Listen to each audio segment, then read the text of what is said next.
தென் அமெரிக்காவில் ஓடும் அமேசான் நதியானது மிகவும் விசேஷித்தமானது. அது உலகிலேயே 2வது பெரிய நதியாக கருதப்படுகிறது.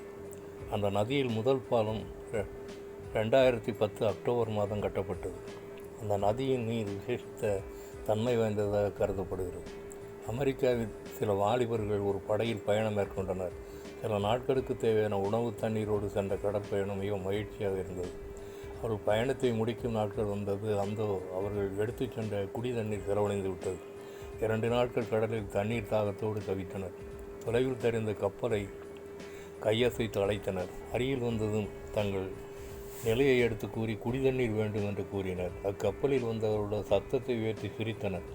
நீங்கள் இப்போது பயணிப்பது அமேசான் நதியின் டெல்டா முகத்துவாரம். வெகு தூரம் வரை கடலின் நதியின் சுவைதான் இருக்கும் என்றார். வாலிபர் அந்த தண்ணீரை மொண்டு குடித்து தாகம் தீர்த்து மகிழ்ந்தனர். நாமும் ஜீவ தண்ணீரை நம் வாழ்வில் அனுதினம் பருகி மகிழ வேண்டும். எரேமியா 2ஆம் அதிகாரம் 13ஆம் வசனம்.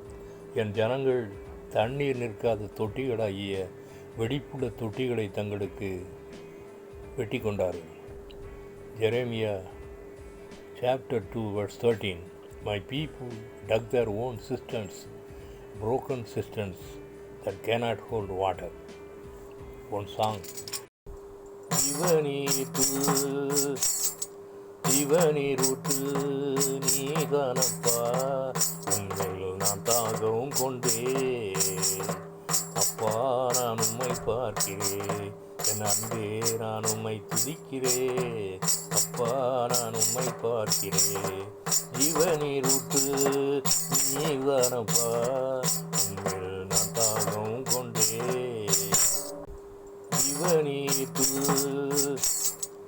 இவனீருட்டு நீதானப்பா, உண்மையில் நான் தாகவும் கொண்டே அப்பா நான் உம்மை பார்க்கிறேன். என் அன்பே நான் உம்மை துதிக்கிறேன். அப்பா நான் உம்மை பார்க்கிறேன்.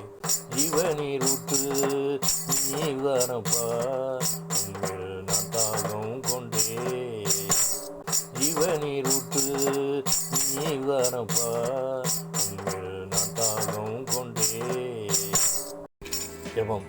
எங்களை நேசிக்கிற நல்ல பிதாவே, நானும் ஜீவ தண்ணீர் ஊற்றாகிய ஆண்டவராக இயேசு கிறிஸ்துவின் மேல் தாகமாயிருந்து அவருடைய போதனையை கேட்டு அதன்படி நடக்க கிருபை புரிய வேண்டும் என்று யெகோவா மேசியா நாமத்தில் கெஞ்சி மன்றாடுகிறேன். பரிசுத்த பிதாவே, ஆமென்.